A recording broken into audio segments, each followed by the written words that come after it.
Chemistry class 10th की है। Chapter number 1 है केमिकल इक्विलिब्रियम और टॉपिक 1 है जिसमें हम इंट्रोडक्शन को स्टडी करेंगे और reversible reaction and dynamic equilibrium को स्टडी करेंगे। इंट्रोडक्शन है, there are too many reactions which are take place in our surrounding, जो फिज़िकल भी हो सकते हैं और केमिकल भी हो सकते हैं, जिसमें से कुछ रिएक्शन ऐसे होते हैं जो टोटली कंप्लीट रिएक्शन होते हैं। Complete reaction mean in which all the reactants are completely converted to products. लेकिन बहुत से रिएक्शन ऐसे भी हैं जो आपके पास इनकम्प्लीट रिएक्शन है। सो इनकम्प्लीट रिएक्शन कौन से हैं?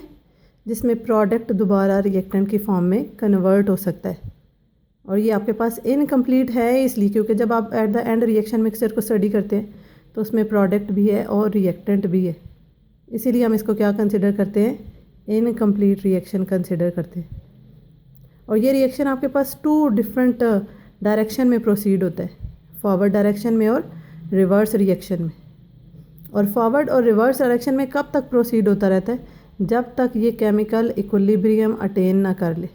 केमिकल इक्विलिब्रियम अटेन करने का मतलब क्या है कि एट द एंड वो स्टेट आ जाए जहाँ पे रिएक्टेंट और प्रोडक्ट दोनों की क्वांटिटी कांस्टेंट हो जाए। इक्वल नहीं कह रही मैं, कांस्टेंट कह रही हूँ। दैट मीन कांस्टेंट हो जाए, चाहे किसी एक की ज़्यादा हो चाहे किसी एक की कम हो। एक की ज़्यादा और कम इन रिएक्टेंट और प्रोडक्ट में से किसी एक की क्वांटिटी कम हो या ज़्यादा हो या इक्वल हो, लेकिन वो कांस्टेंट होगी। कांस्टेंट मीन वो रिएक्शन के एंड तक कांस्टेंट ही रहती है, वो चेंज नहीं होती, चाहे आप उसको काफ़ी डेज़ के बाद ऑब्ज़र्व करें।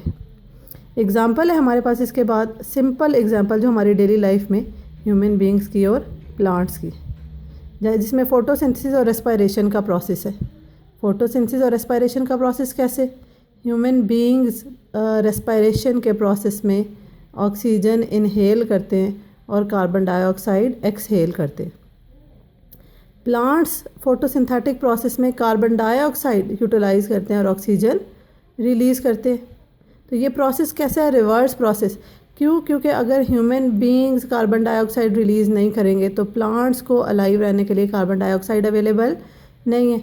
और अगर plants oxygen respiration photosynthetic process में ऑक्सीजन रिलीज़ नहीं करते तो that mean human beings alive नहीं रह सकते। क्यों?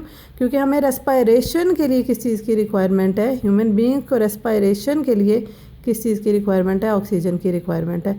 और प्लांट को फोटोसिंथेटिक प्रोसेस के लिए दैट मीन अपनी फूड प्रिपेयर करने के लिए किस चीज़ की ज़रूरत है? कार्बन डाइऑक्साइड की रिएक्शन है। तो ये दोनों हमारे पास क्या, नेचुरल रिवर्सिबल रिएक्शन है जो दोनों डायरेक्शन में प्रोसीड हो रहा है। और इनकम्प्लीट रिएक्शन क्यों है? क्योंकि हमारी एयर में ऑक्सीजन भी अवेलेबल है और कार्बन डाइऑक्साइड भी अवेलेबल है।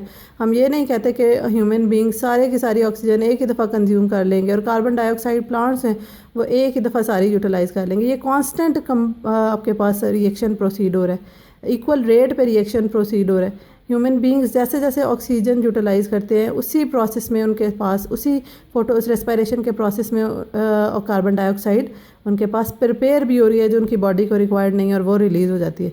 इसी तरह फोटोसिंथेटिक प्रोसेस में प्लांट्स कार्बन डाइऑक्साइड यूटिलाइज़ कर रहे हैं लेकिन एट द सेम टाइम वो ऑक्सीजन रिलीज़ कर रहे हैं, तो दोनों ऑक्सीजन और कार्बन डाइऑक्साइड आपकी एयर में अवेलेबल है। So that is a reversible और इनकम्प्लीट रिएक्शन।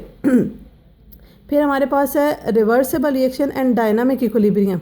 अच्छा, ऊपर भी अभी हम बात कर रहे थे all the reactants are completely converted to products. यहाँ हम कहते हैं products reacts themself to form reactant. तो सबसे पहले तो हमें ये पता होना चाहिए ना कि रिएक्टेंट और प्रोडक्ट्स होते क्या हैं। जब भी कोई केमिकल रिएक्शन प्रोसीड हो रहा है तो उस केमिकल रिएक्शन में वो सब्सटेंस जो कंबाइन होती है, reactants in a chemical reaction, the substance that combine is called reactant. ठीक है, जिसे आप यूटिलाइज़ कर रहे हैं। और आपके पास प्रोडक्ट क्या चीज़ है? रिएक्टेंट के कंबाइन होने से जो न्यू सब्सटेंस बनती है दैट इज़ कॉल्ड प्रोडक्ट। ठीक है, रिएक्टेंट और प्रोडक्ट क्या हुआ? फिर रिएक्टेंट बता रही है ना, chemical reaction the substance that combine are called reactant. और प्रोडक्ट्स आपके पास क्या होंगे? And the new substance formed in a chemical reaction are called product. For example we take flour and water, या हम फ्लोर ले लेते हैं, हम वाटर ले लेते हैं। उन दोनों को कंबाइन करते हैं और कंबाइन करते हैं तो वो कौन सी फॉर्म में कन्वर्ट हो जाता है, डो की फॉर्म में कन्वर्ट हो जाता है। तो यहाँ पे फ्लोर और वाटर हमारे पास क्या होगा, रिएक्टेंट्स होंगे, क्योंकि वो कंबाइन हो रहे हैं और उन दोनों के कम्बिनेशन से जो न्यू सब्सटेंस बन रही है वो हमारे पास क्या है, डो है। तो डो को हम क्या कंसिडर करेंगे, प्रोडक्ट कंसिडर करेंगे। ठीक है, अच्छा जी। इसी तरह से रिवर्सिबल रिएक्शन को रिएक्शंस को जब हम ऑब्जर्व करते हैं तो there are two type of reaction. जैसे ऊपर हमने पढ़ा incomplete, complete and incomplete reaction. तो कंप्लीट रिएक्शन बेसिकली कौन सा आपका रिवर्सिबल रिएक्शन, और इनकम्प्लीट रिएक्शन कौन सा है, रिवर्सिबल रिएक्शन। तो यहाँ पे नीचे उसी की प्रॉपर्टीज़ हैं और उसी की एग्जांपल्स हैं जिन्हें हम डिटेल में स्टडी करेंगे। पहले हमारे पास है इर्रिवर्सिबल रिएक्शन, फिर हमारे पास है रिवर्सिबल रिएक्शन। इर्रिवर्सिबल रिएक्शन कौन सा होगा, जिसमें प्रोडक्ट्स कंबाइन होकर दोबारा रिएक्टेंट की फॉर्म में कन्वर्ट नहीं हो सकते। That mean reactants completely converted to products. जितना आपके पास सब्सटेंस अवेलेबल है वो सारे का सारा केमिकल रिएक्शन में इन्वॉल्व हो जाएगा और इन्वॉल्व होकर कौन सी फॉर्म में कन्वर्ट हो जाएगा, प्रोडक्ट की फॉर्म में कन्वर्ट हो जाएगा। और वही प्रोडक्ट दोबारा रिएक्टेंट की फॉर्म में कन्वर्ट नहीं हो सकता। जब प्रोडक्ट दोबारा रिएक्टेंट की फॉर्म में कन्वर्ट नहीं हो सकता तो हम इनको क्या कंसिडर करेंगे, कंप्लीट रिएक्शंस कंसिडर करेंगे, which are represented by single arrow. For example we take an example of water. हमारे पास हाइड्रोजन है जो हमारी एयर में गैशियस फॉर्म में अवेलेबल है, ऑक्सीजन है जो हमारी एयर में गैशियस फॉर्म में अवेलेबल है, प्लेटिनियम कैटलिस्ट है। और अगर हम इसको नॉर्मल टेम्परेचर प्रेशर पे हीट करते हैं तो ये हाइड्रोजन और ऑक्सीजन गैस कंबाइन होकर कौन सी फॉर्म में कन्वर्ट हो जाती है, वाटर लिक्विड की फॉर्म में कन्वर्ट हो जाती है, जिसे हम अपनी अर्थ पे यूटिलाइज़ कर रहे हैं, डोमेस्टिक लेवल पे, इंडस्ट्रियल लेवल पे, एग्रीकल्चर लेवल पे, अपनी लाइफ को बेटर बनाने के लिए।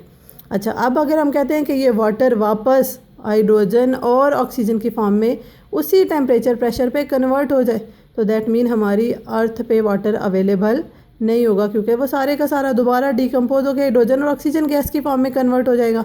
और अगर वाटर लिक्विड की फॉर्म में अवेलेबल है आपकी लाइफ को स्पेंड करने के लिए अर्थ पे, तो दैट मीन कि ये डिकम्पोज नहीं हो रहा, सिर्फ हाइड्रोजन और ऑक्सीजन नॉर्मल टेम्परेचर प्रेशर पे वाटर की फॉर्म में कन्वर्ट हो रही है, लेकिन वाटर उसी टेम्परेचर प्रेशर पे वापस हाइड्रोजन और ऑक्सीजन गैस की फॉर्म में कन्वर्ट नहीं हो रहा। अच्छा, अब दूसरी तरफ आ जाए तो हमारे पास है रिवर्सिबल रिएक्शन। तो रिवर्सिबल रिएक्शन कौन सा है, इर्रिवर्सिबल रिएक्शन के टोटली ऑपोजिट। इसमें हम कहते हैं product do not recombine to form reactant. तो इसमें क्या होंगे, products combine to form reactants. First property क्या है जी, products combine to form reactants. That mean reactants, अच्छा इनिशियली आपके पास क्या रिएक्टेंट ही अवेलेबल है, इनिशियली आपके पास प्रोडक्ट अवेलेबल नहीं है, लेकिन जब वो कंबाइन हो जाएगा तो कंबाइन जब आप उसको एक स्पेसिफिक टेम्परेचर प्रेशर पे उसका रिएक्शन प्रोसीड करते हैं वो आपके पास कंबाइन होके प्रोडक्ट की फॉर्म में कन्वर्ट हो जाता है, तो प्रोडक्ट दोबारा से डिकम्पोज होके रिएक्टेंट की फॉर्म में कन्वर्ट हो जाएगा। तो दैट मीन कि आप एट द एंड जब रिएक्शन मिक्सचर को ऑब्जर्व करेंगे तो उसमें सिर्फ रिएक्टेंट या सिर्फ प्रोडक्ट नहीं होगा, उसमें रिएक्टेंट भी प्रेजेंट होगा और प्रोडक्ट भी प्रेजेंट होगा। तो हम इसे क्या कंसिडर करेंगे, इनकम्प्लीट रिएक्शन कंसिडर करेंगे, क्योंकि सारे का सारा रिएक्टेंट यूटिलाइज नहीं हुए। और जब आप इनको इनकम्प्लीट रिएक्शन कंसिडर करते हैं तो आप इसको सिंगल एरो से रिप्रेजेंट नहीं कर सकते, हम इसको किससे रिप्रेजेंट करते हैं, डबल एरो से रिप्रेजेंट करते हैं। डबल एरो का मतलब क्या है कि आपका रिएक्टेंट प्रोडक्ट और प्रोडक्ट दोबारा रिएक्टेंट की फॉर्म में कन्वर्ट हो रहा है। अच्छा, अब जब हम इस डबल एरो को देखें तो डबल एरो में दो चीज़ें, एक अपर एरो है और एक लोअर एरो है। अपर एरो किसको रिप्रेजेंट कर रहा है, फॉरवर्ड रिएक्शन को, और लोअर एरो किसको रिप्रेजेंट कर रहा है, बैकवर्ड रिएक्शन को। फॉरवर्ड रिएक्शन में जिसमें reactants combine to form product, और लोअर एरो मीन के reverse reaction, that mean products again combine to form reactant. यहाँ पे हमारे पास दो एग्जांपल है इसकी, एक है hydrogen and iodine combine to form hydrogen iodide. Hydrogen gaseous form में अवेलेबल है, आयोडीन भी आपके पास गैशियस फॉर्म में अवेलेबल है जो कंबाइन होके हाइड्रोजन आयोडाइड की फॉर्म में कन्वर्ट हो जाती है। अब हमें कैसे पता चलेगा कि ये आपका रिवर्सेबल रिएक्शन है। जो आयोडीन है वो पर्पलिश कलर कंपाउंड है और जो हाइड्रोजन आयोडाइड है ये कलरलेस कंपाउंड है।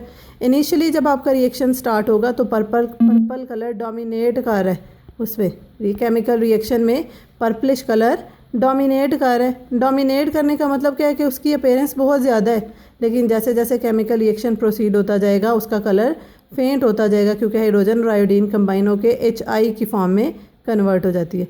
बट आफ्टर सम टाइम, और वो कलरलेस कंपाउंड है, बट आफ्टर सम टाइम जब दोबारा से हाइड्रोजन आयोडाइड, हाइड्रोजन और आयोडीन की फॉर्म में कन्वर्ट होता है तो पर्पलिश का कलर अपीयर होना शुरू हो जाएगा। अब वो फेड हो जाएगा लेकिन कांस्टेंट हो जाएगा, उसमें कोई चेंज नहीं आ रहा, जो किस चीज़ को शो कर रहा है कि रिएक्शन दोनों डायरेक्शन में प्रोसीड हो रहा है। इसी तरह से कैल्शियम कार्बोनेट है जो कंबाइन होकर कैल्शियम ऑक्साइड और कार्बन डाइऑक्साइड की फॉर्म में कन्वर्ट हो जाता है। सेकेंड एग्जाम्पल है calcium carbonate combine to form calcium oxide and carbon dioxide.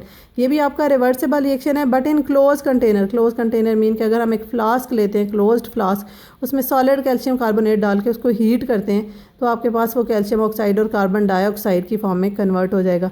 लेकिन क्लोज कंटेनर होने की वजह से, जिसे हमने कॉर्क या लिड से क्लोज किया है, आपकी कार्बन डाइऑक्साइड आपके सिस्टम से सराउंडिंग में नहीं जाएगी और दोबारा से कैल्शियम ऑक्साइड के साथ रिएक्ट करके कैल्शियम कार्बोनेट की फॉर्म में, दैट मीन रिवर्स डायरेक्शन में प्रोसीड हो जाएगी। लेकिन अगर इसी केमिकल रिएक्शन को, इसी कैल्शियम कार्बोनेट को हम ओपन कंटेनर में लेते हैं, ओपन कंटेनर मीन कि हम एक फ्लास्क लेते हैं, उसमें सॉलिड कैल्शियम कार्बोनेट डालते हैं और उसे हम क्या करेंगे, उसे हम हीट करेंगे, लेकिन उसके ऊपर कोई लिड या उसके ऊपर हमने कोई कॉर्क नहीं लगाया है, तो अब हीट करने पे कैल्शियम कार्बोनेट कन्वर्ट तो कैल्शियम ऑक्साइड और कार्बन डाइऑक्साइड में ही होगा, लेकिन कार्बन डाइऑक्साइड सिस्टम से मूव करके सराउंडिंग में चली जाएगी, जो किस चीज़ को शो करता है कि आपका कार्बन डाइऑक्साइड अब कैल्शियम ऑक्साइड के साथ रिएक्ट करने के लिए अवेलेबल नहीं है। और अगर वो अवेलेबल नहीं है तो दैट मीन वो दोबारा कैल्शियम कार्बोनेट की फॉर्म में कन्वर्ट नहीं हो सकता। तो दैट मीन ओपन कंटेनर में यही कैल्शियम कार्बोनेट का रिएक्शन इर्रिवर्सिबल रिएक्शन को शो कर है।